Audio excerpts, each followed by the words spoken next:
All right. All right. Awesome. I think we're gonna go ahead and get started up. Welcome to the Content Creator Mastermind. Very, very excited. I'm joining here from my mobile office today. And I see Alicia's also joining us there from her mobile office as well. So the Content Creation Mastermind is all about, I interview on a weekly basis superstar that's really questioning production and also utilizing their social media platforms to help to grow their business. Alicia's been in the business over 20 years. She's a businesswoman involved in multiple businesses, and also currently a part of NAREP in leadership there as well. A lot of things in leadership. So I think that'll be a really great start for us to just start off giving us a little bit of your background and your story. Let's get started off from there, Alicia. Tell us a little bit. Obviously, we know you've been in the business 20 years now, but how did you get started up and how you got here?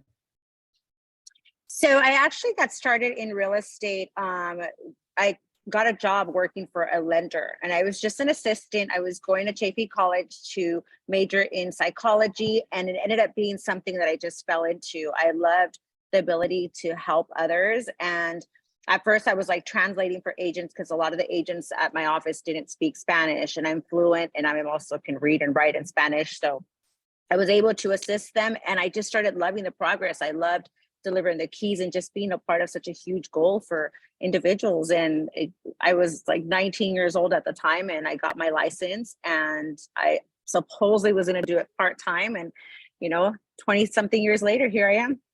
Wow, that's so cool. That's so cool. We started off around this kind of the same. I started at 18 years old. So you started off really young in the business.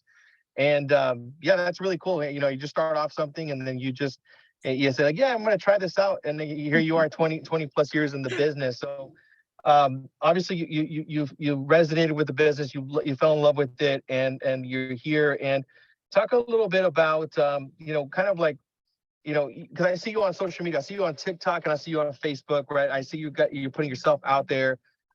So talk about the progression, how you got started up, like in the business, like what were you doing then? And then how have you infused social media to really help you to leverage your business? So I was in real estate for a good 10 years before social media even came about. I was used to speaking with my clients over the phone. It wasn't even a texting industry. Everything was in person, over the phone. You really build those relationships, rapport, and referral business. Then afterwards, everybody was like, you got to get on Facebook, you got to get on YouTube. And so I started doing videos here and there. And I didn't really feel too comfortable, like a lot of us, in front of the camera. I was, kind of kept my private business to myself, and I wasn't one to really try to relate or try to build relationships on social media. It was more posting about my open house or what I was selling. And when I was doing that, what I realized is that I didn't gain a following. When I gained a following is actually when I went through my divorce. I created this Facebook group called Taking Over the World in Heels. And the reason why is because I literally felt like every day I woke up in the morning, I had 3 children, no family, no support from anyone. And I still had to juggle my career, and I felt alone. And when I created this group, it was more to like vent and talk to people and ask for advice and give advice and have space for a community where we all were dealing with kind of the same thing.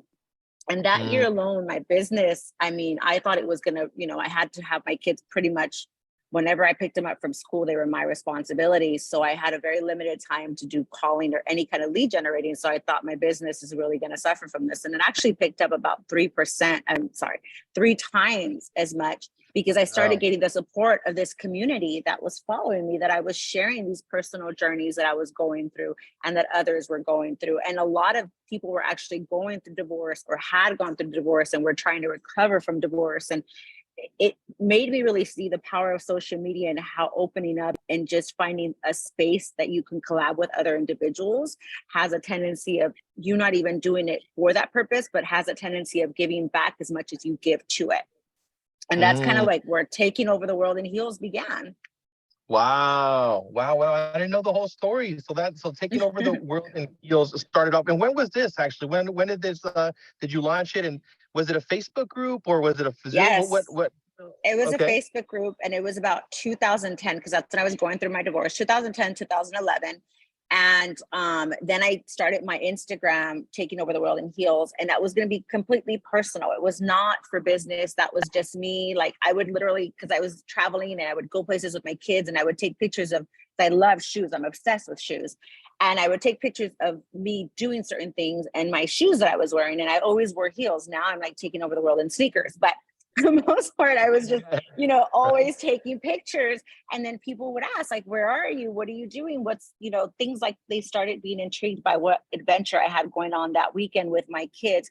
We would go show houses. I had REO properties. We'd like go to REO properties where sometimes there was squatters and I had my kids in the car and all this crazy stuff that I was actually recording parts of my life of, living as a realtor that people got to see.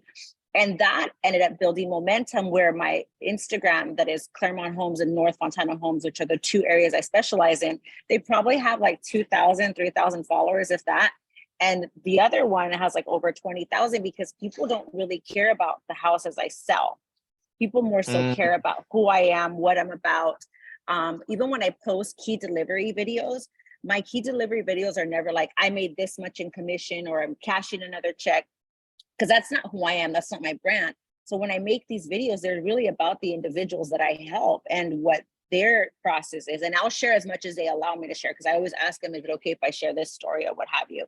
And I create these videos for them to keep forever. And some of them are okay with me posting them. Some of them have private accounts or what have you, but they come to me and they can't wait for me to create a key delivery video, so it just kind of organically fell into that realm where people started following me and watching these things because I actually enjoy what I'm putting out there.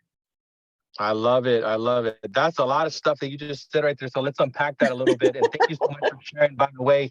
That's so cool, right? I mean,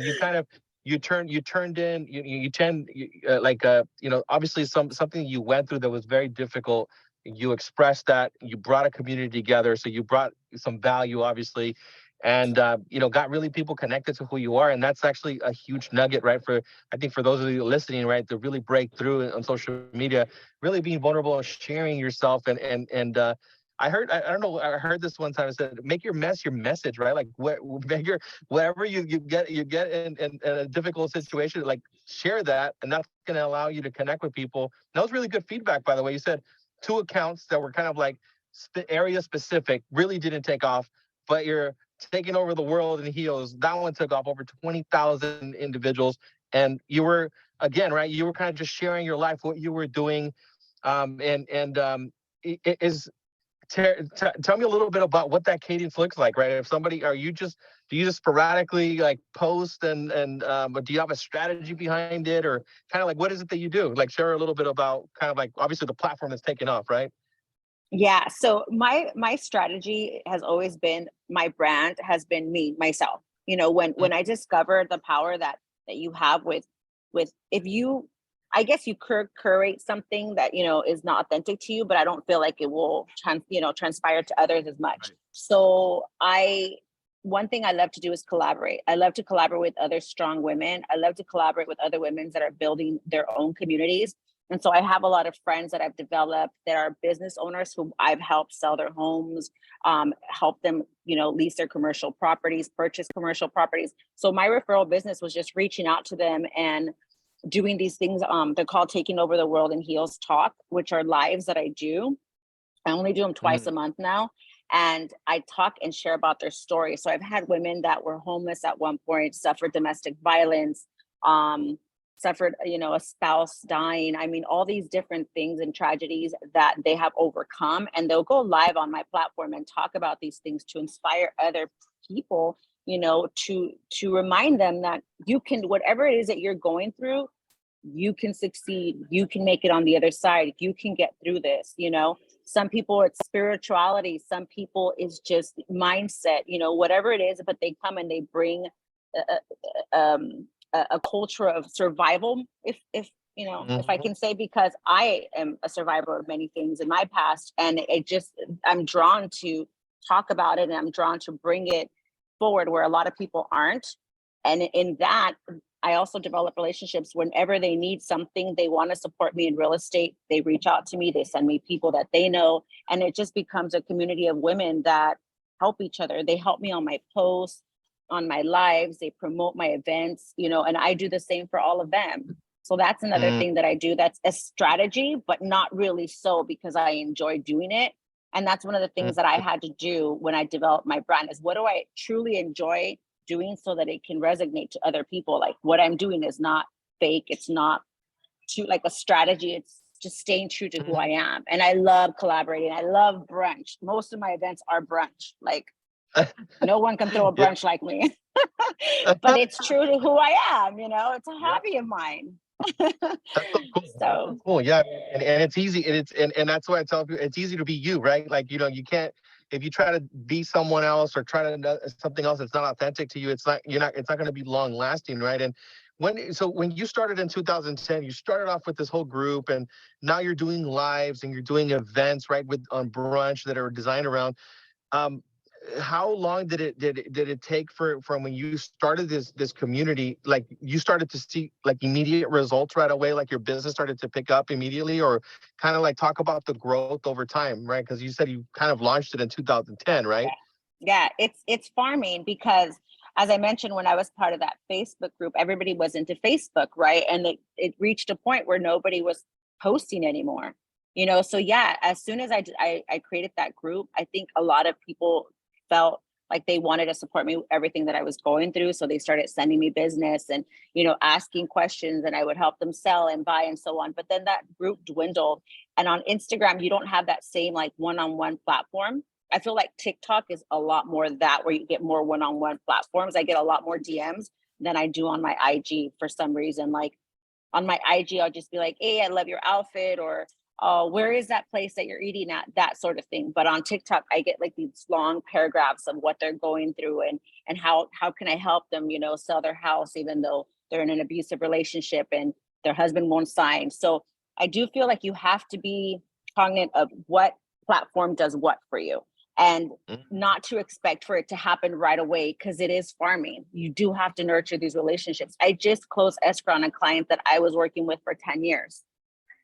Wow. So, yeah, it's not that I had Yeah. their house listed for 10 years. It's just that they were waiting on retiring, and their company offered them more money, and, things change in their life. One of their daughters got ill. So it is like not instant. You can't say I'm going to post 3 times a day and get 20,000 followers, and now I'm gonna make $100,000 a month. No, that's not the way it works. I Yeah, wish, yeah, but that's not the way it yeah, works. yeah. I know we wish it would be that easy, but yeah, where you're. I mean, it's relationship building, right? Because we did a class today on like even a CRM, right? It basically it's about like you're building relationships, and social media has allowed you to build relationships organically, being true who you are, attracting people that are dealing with the same sort of situations. And I think it's a really good piece of feedback, right? It's like really figuring out, asking yourself what that question is, like what's my message, what I want to be, who is my community, and how can I attract this community. And really good piece of feedback too about kind of like learning which platform is where you're going to be able to really attract the people, right? Like you're so when did you jump on TikTok? How did that went from obviously Facebook group to IG? When did you jump on TikTok? When did that happen? During the pandemic, like everybody else, I started just making funny little videos. And I that's one of the things that I've really decided to do this year, is actually making myself more of a real estate expert on TikTok, because I didn't do that at the beginning. I was just having fun. It was one of those things that we were all stuck at home in our PJs, and I would post about being in my home office and just silly little things. But I knew a lot of realtors that did really well during that time. And sorry, we have the group out here. During that time, where they became the neighborhood experts, the specialists, and that's something that I'm being a lot more cohesive with, and actually thinking about what I'm posting to make me the realtor that they're going to contact, because TikTok is a little different. The search engine is amazing, and you really have to know what you're going to hashtag, because the more hashtags, they actually affect you if you have too many. It's not like Instagram was, and the way Facebook was, that you would fill it up with hashtags. So if you're talking about short sales, make sure you do short sales, distressed properties. I can't sell my home. I owe more than, like, people will search that. What do I do when I owe more, than the house is worth? But yeah, Wow. so it's just realizing and having a plan for every single platform that you're going to be on, because it's very different each plan. I mean, YouTube, I posted some stuff on YouTube that I had posted on TikTok that did well, thinking, oh, it's going to do well, and it did not do well at all, and vice versa. So you really have to be mindful and do your research before posting stuff and realizing what platform's good for what. Yep. I like that. So on TikTok, so how many hashtags are appropriate? Like, it's just, again, it's kind of like literally resonating with what the message is, like, of the customer. So it's do you put like 2, 3, 4 hashtags, or do you put more than that, or how many? 2 or I 3? never do That's more it. than 3. Yeah. I never, and Okay. it was something that, the algorithm, I noticed it picked up. Also, you have to record on the platform. I've done screen recording. I've done where you save the video and then repurpose it, and they have a back way of knowing that you've done that. So it'll literally be shadow banned. So I have videos that have like 80,000 views, 100,000 views, and then I have videos that have like 300. And I was like, Wow. what is going on? And I have the same amount of followers. So you really have to do your research in finding out how each platform works. They do not want you repurposing. And now Instagram's new algorithm is the same. They did the same thing as TikTok. They've now changed it to where they don't want you repurposing their videos either. They want you to stick to the videos that you're supposed to be using on each platform. It makes sense. Yeah, there's somebody actually I interviewed 2 weeks ago that said the kind of the same thing. He's like, he can't. He's like, if you repurpose it, it's not going to perform the best. And there's a site where you can actually remove the data from the background. So, like, let's just say you do record it for any reason, and you want to repurpose it. You just have to there's some. I'll share the link here at the end. I'll share it with you because just in case you want to do that. So, for your strategy on TikTok, I heard you say live. So are you just doing lives? Are you doing like recording just videos, like speaking on the screen? Talk a little bit about what you're doing on TikTok and the frequency of it, right? Is it daily? Is it weekly? What hours work best? Give us some insight on that. Okay. So for my Instagram, I post every single day. So I'll post a reel and then I'll share that reel onto my story. And then I post throughout the day on story. I use story a lot more than I do my feeds. So Okay. I do at least 1 reel a day for sure. Okay. What they suggest though is 3. Just being that I'm as busy as I am with work, I try to, but it's like, no matter what my goal is, 1 a day. And that's another thing. When I hear a lot of agents say, well, social media doesn't work for me. I posted for 2 weeks, the 3 times a day videos like everybody else. It doesn't work like that. It's better to just post every day or every other. If all you commit to is every other day, then do it every other day. Just commit to something that is, logical for you and have it on your calendar, because as we all know, if it's not on your calendar, it's not going to happen. Right. So Yeah. I do a little poll. Like, I start in the morning with a poll or a question. That also helps your engagement a lot, because with Instagram, it's all about engagement. It's not so much like that with TikTok, but with TikTok, it's all based on views. So I do lives at least every other week on my Instagram, and it's either at open house or I do the Taking Over the World in Heels lives.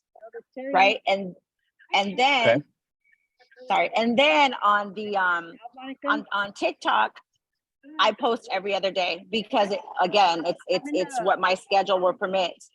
So it's okay. Sorry, I hear something in the background. Hold on a second. Let me see. Miss Terry, I think you're unmuted. Let me see. All right. There we go. Awesome. I think we're good. I thought it was your background over there because you're at an event. I'm like, wait, sorry about that. No, All it's right. okay. Yeah. So, and then on YouTube, we do every 2 weeks. Those are longer videos. YouTube expects edited. I mean, I have this Jenny 69 video that went viral on there, and I get so much Really? backlash like on the quality of the video, because I was just being silly. I went to show a house and I said the house had Buchona vibes, and I happened to have this Halloween costume in my car, and I decided to put it on and do the silly little Jenny 69. I'm from Riverside song. And not only am I called like, oh my God, old lady, stop dancing, but the biggest complaint I hear is that the quality of the video. And then that's when, because I didn't really mess with YouTube too much. I just posted my properties, you know, the professional videos that we create.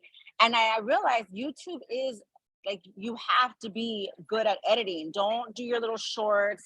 I mean, that one went viral because it was just silly. But other than that, like, you know, they're not gonna, because they expect high quality edits, high quality about, you know, resolution. So be mindful, like I said, depending on each platform that you're on. And then don't forget about LinkedIn. I also post on LinkedIn, especially Okay. when you're with EXP and you want to reach out to other agents. But even if you're not with EXP, reaching out to other agents is always good because you develop relationships where obviously we can refer business to each other. So also post stuff that you think would be funny and lighthearted and events on LinkedIn. You A lot of people okay? forget Cool. about it. Yeah, 100%. Yeah, LinkedIn is actually one of the, we don't talk about it too much. So your LinkedIn strategy is it, you said, so you share events on there, and do you do videos on there as well, or what's your strategy on LinkedIn? Yeah, I don't do just professional stuff. I do silly stuff, and I get a lot of follows that way from LinkedIn. I think a lot of Wow. people keep it very serious, you know. So Mhm. I will put things like at an open house. I'm a silly person by nature, so I post who I am. And if you don't like it, don't follow me. I'm okay with that too. But that is one of my social media platforms, and the more I started giving into that, I post at least once a month. But the more I started noticing relationships that I was cultivating, then they go follow you on the other platforms as well. Yes, yes, yes, yes. Absolutely, absolutely. Cool. So, I know you mentioned obviously on YouTube it was like more professionally edited stuff, definitely. You know, and it sounds like on TikTok and Instagram and everything else, you're kind of just doing it straight from the platform and your phone, right? So, are you doing? Are you using any other apps besides what's available inside of the platforms? Any like must-have tools that you're using? They're like, man, this is, whether it be a microphone, whether it be a light, whether it be an app, anything that you're like is a must-have to help you to create what you made able to create on social. So for sure, the lighting is like important. So I'm gonna show you guys something, Oh, cool. right? So you need Yeah. it's literally, it fits in my purse. I got it at Amazon. It's like $30. So Good thing I asked you about the light. There you go. you want to Yeah. make sure you have lighting for your videos, because like right now it's super cloudy outside, so it would be really dark, you know, what you guys saw. And it has like all kinds of settings, like you don't want to Wow. be Yeah. so Changes it up. bright. Yeah. And That's then really I cool. have a selfie stick, right? I have also, it was like 20-30 bucks. It's like this short, but it goes up to 6 feet tall. I use Wow. that too when I'm doing, sometimes you don't know that you're gonna do showings or that you're gonna be somewhere, like right now that I'm here at the convention center and I'm gonna film some content. You don't know. So it's good to have a selfie stick because you don't always have someone that's gonna hold the phone for you. Or you're like me where your wife is always busy and always on her phone, so she's not gonna record nothing for you. You know, you're on your own. And then I would say apps, you definitely CapCut. CapCut's a good one. That one Yep. works well with TikTok. I don't know if they have like an association, but a lot of the CapCut videos, they're amazing. They have templates and they make editing super fast. So Mm-hmm. CapCut is a good one. Remember, a lot of ladies, we like to use our filters. You cannot use Instagram filters on TikTok and vice versa because of the whole, you'll have, like you said, you'll have to go onto a website, clean out the back. I feel like that's just more work. So the lighting Yeah. really helps too with that. And then using content from each, you know, creating each video. Another thing you can do is on TikTok, when you record stuff, there's actually like on the screen, there's like a little part to the right hand side that it has like all their Mhm. tools and stuff.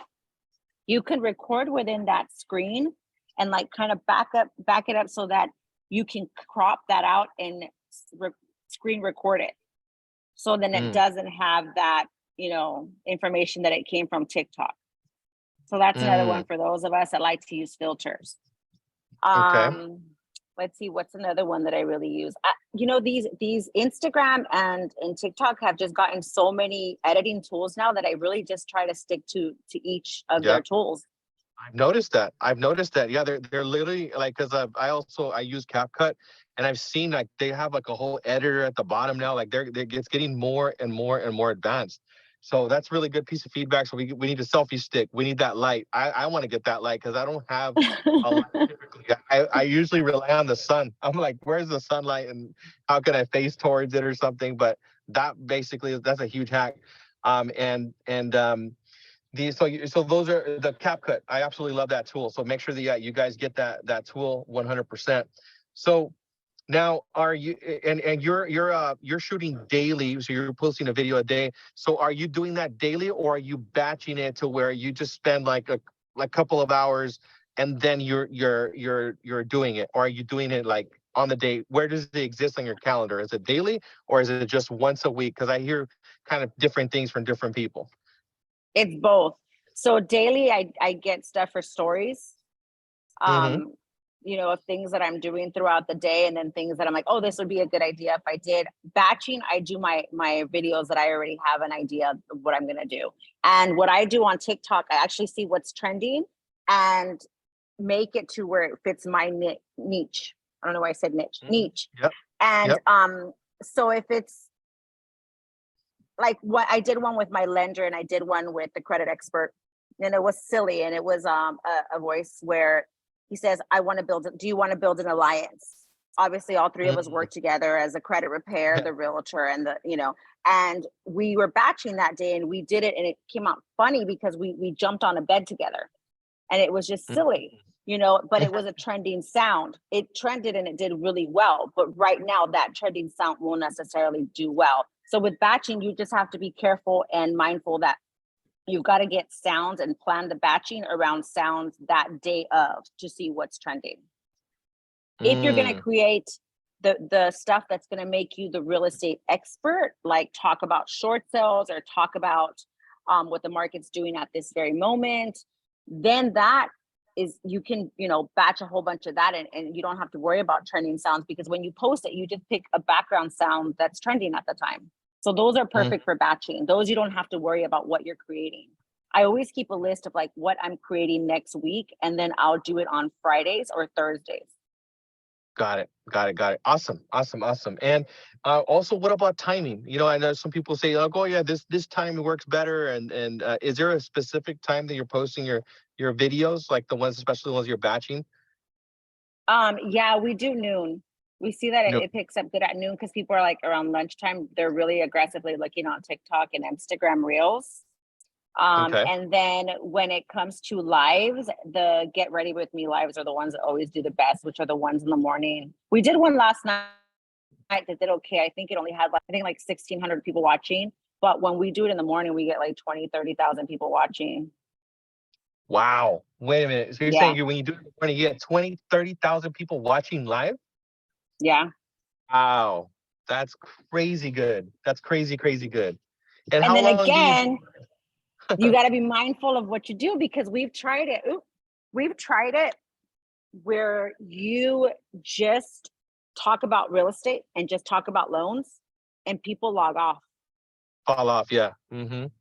So the Get Ready With Me, I do it with either my lender Alma or I do it with Luz, and we will literally talk about other things, life events, kids, dating, chores. Yeah. Because if you were just like, the interest rate is 6.87, you'll lose them. yeah, exactly. There's only so much you can talk about, like, the interest rate, right? So you got, like, people aren't going to connect with you, and it kind of goes back to the fundamental of real estate, right? People are going to do business with people they like, know, and trust. So you're building the likability, the trusting through the conversation you're having, and you're also obviously, they're like, oh yeah, I'm like this gal, like this is what I do, this is what I think about, these are the type of conversations that I'm having.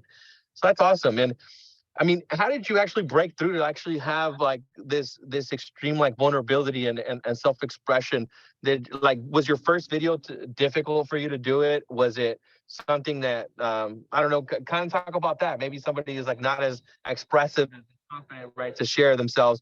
So how did you start off with like your original videos, right? How did you do it in the beginning? Obviously now you're kind of like you're in the groove. Now you know what you're doing.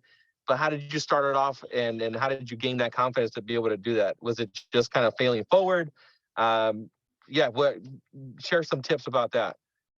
So for me, I think, and for a lot of people, when you see yourself on camera, or you hear yourself on camera, you're like, oh my God, I look like that. My skin, or you start like thinking like, I'm not going to post this. I have to do my hair, my makeup. And if you've seen the way I look on some of my videos, you get to the point where you don't care, because you generally want to talk about what it is that you're talking about. So it's like you're talking to your best friend, like, hey, what's up? Good morning, blah, blah, blah, blah. You don't really care what you look like at that point.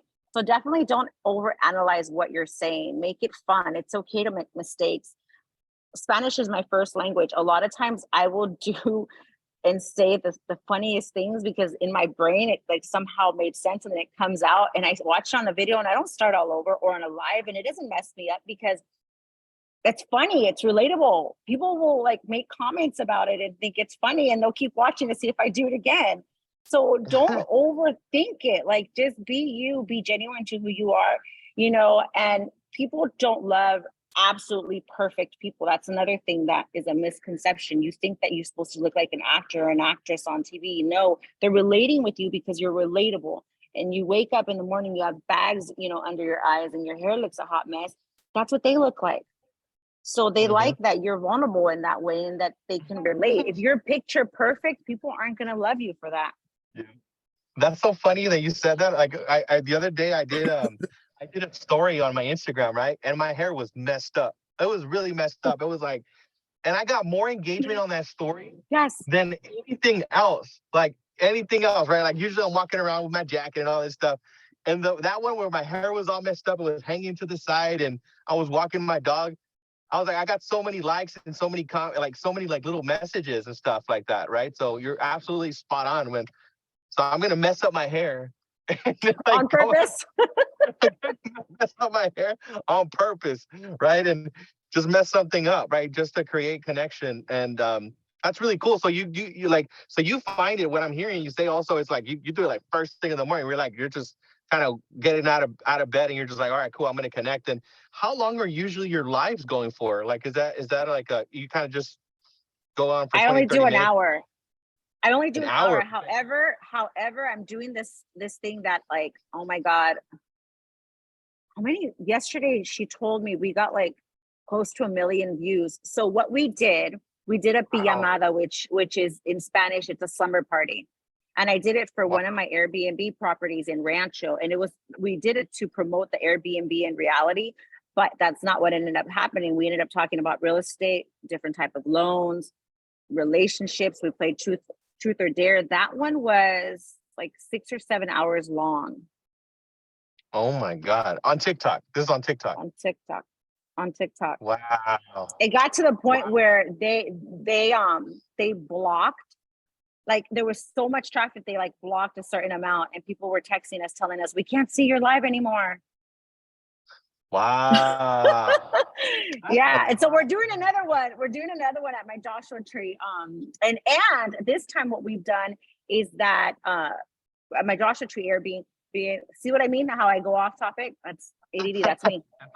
It's all good. It's in Joshua Tree. And so what we decided to do is we're going to make it a giveaway. So everybody that gets pre-approved the month of June from the 1st to the 30th gets an opportunity to come and join us at our next pijamada. And they don't necessarily have to buy a house. They have to be pre-approved.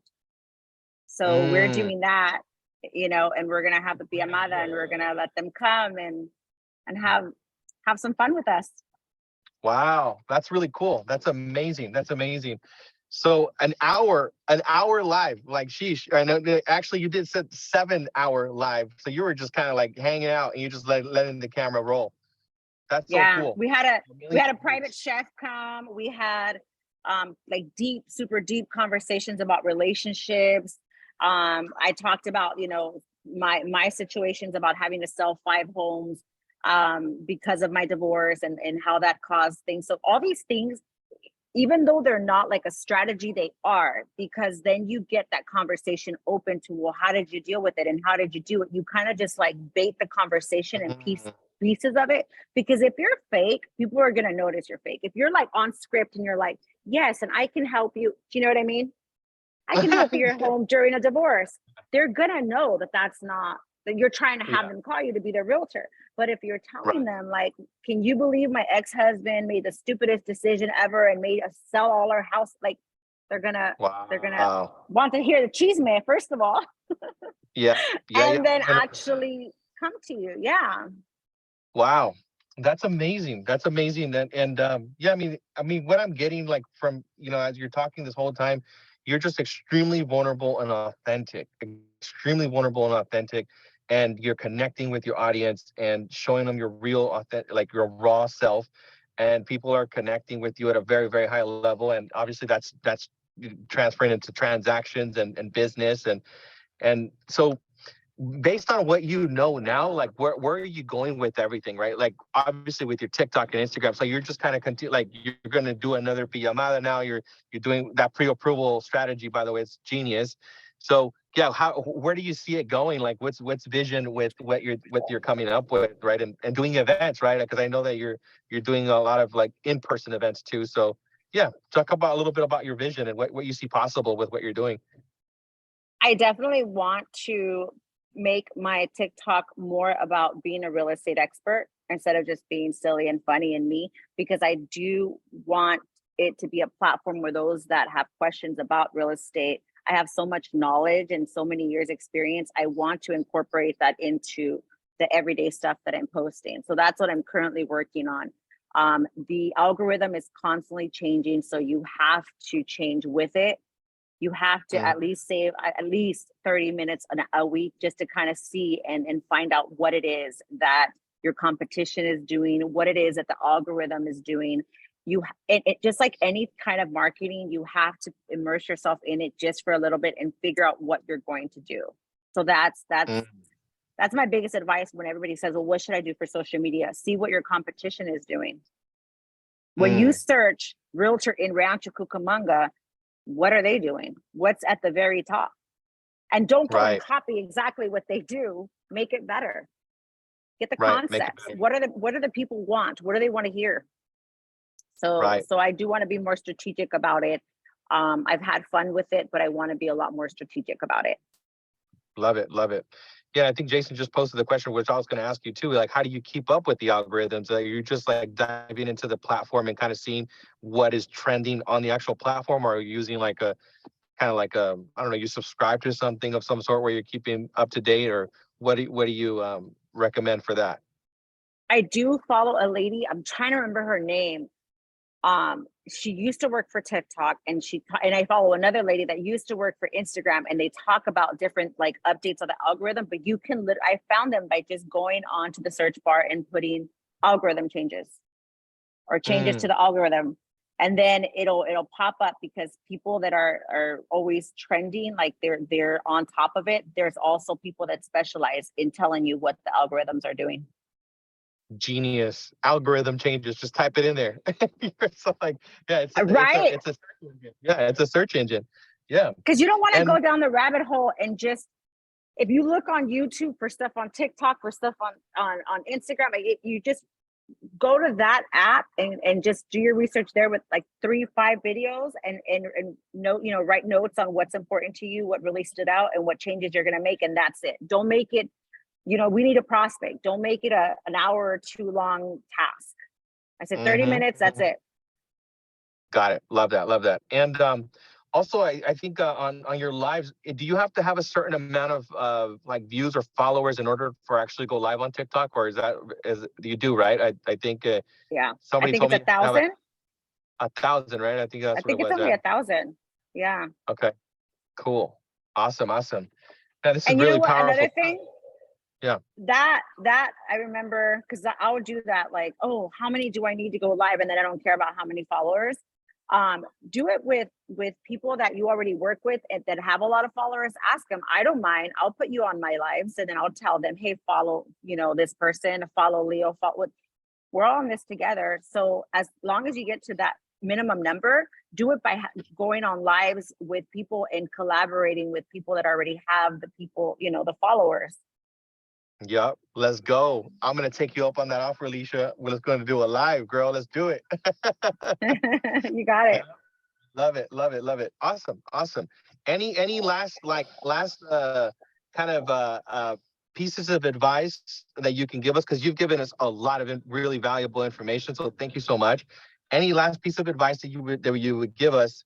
At this time, also, guys, if you guys have any questions, post them there in the chat that you would like to ask Alicia as well. But any last pieces of advice that you must be doing, or like based on what you recently learned, right, with the algorithms, like what are things that you're going to continue to do and things that you're no longer going to do?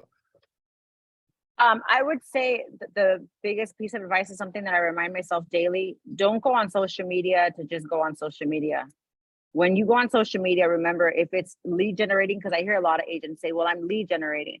Lead generating is not shopping. It's not looking at funny videos. I mean, unless you're getting inspiration.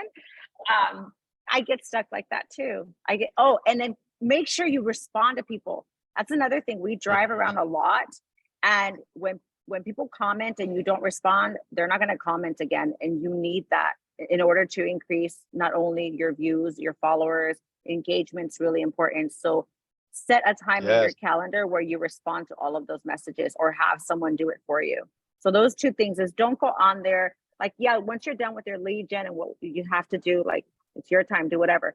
But a lot of people say, well, I'm going to go on there and lead generate. And then they just watch videos all day and don't create anything. Yeah, be a content creator, not a consumer. Yeah, that's the truth. That's the truth. And you're totally right about the responding of the comment. I forget that sometimes. Like sometimes I get a bunch of comments on something and then I end up not responding to it right away, and I don't have it on my calendar, and then I end up forgetting. So that's a huge piece of feedback, right? It's like kind of like somebody just talked to you, you just like left them hanging. Like, hey, you said, and they're not gonna do that again, right? I have it at 8 p.m. on my phone, actual alarm. It's on my calendar and I have an alarm because I was notorious for doing that. And then I started noticing my engagement, and I was like, oh my God.